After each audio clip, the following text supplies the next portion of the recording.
What is your take on Stoicism? Can this be used as a good foundation for building on?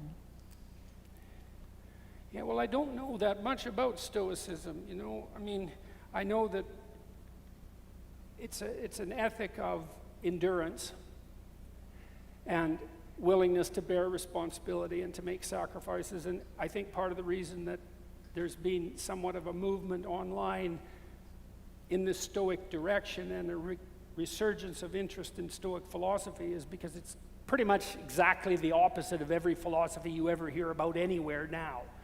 And so, you know, when we veer too far in one direction, those things we forgot start to glimmer in the darkness, and they attract people. That's compensatory.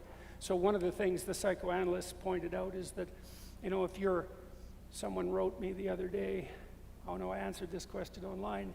He's a graduate student, and he said he was still having murderous fantasies about people who had humiliated him in high school. And he asked what he should do about that. And I said, well, you should write out what happened in detail, and you should write out your fantasies in detail, which is quite frightening.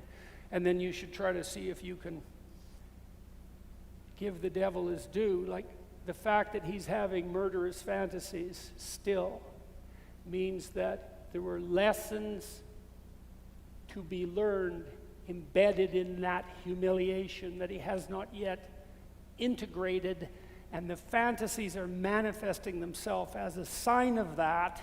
And if they're analyzed and then integrated, the problem would be solved. So in all likelihood, well, who knows, because I don't know, maybe he was smaller, maybe he wasn't as physically intimidating as he needed to be, maybe he was afraid, maybe he couldn't defend himself verbally, maybe he thought aggression was wrong, I don't know. Something led up to these sequence of humiliations, and if you're humiliated like that and despised and put down, well, then that's indicative of a flaw in your adaptive structure. I'm not trying to lay all the blame on the victim here, by the way, but you're not going to fix the bullies, so you can fix yourself, maybe.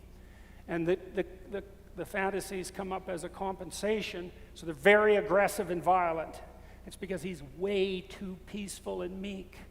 And so you pull those together, and then you're a little meaner than you were, and a little more capable of saying no, and less likely to open yourself up to the first forays of bullying. So bullies in high schools, for example, they'll go pick on a variety of kids, right?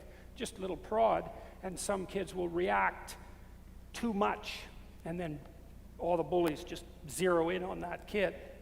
Well, and then maybe the kid goes home and has fantasies about blowing up the school.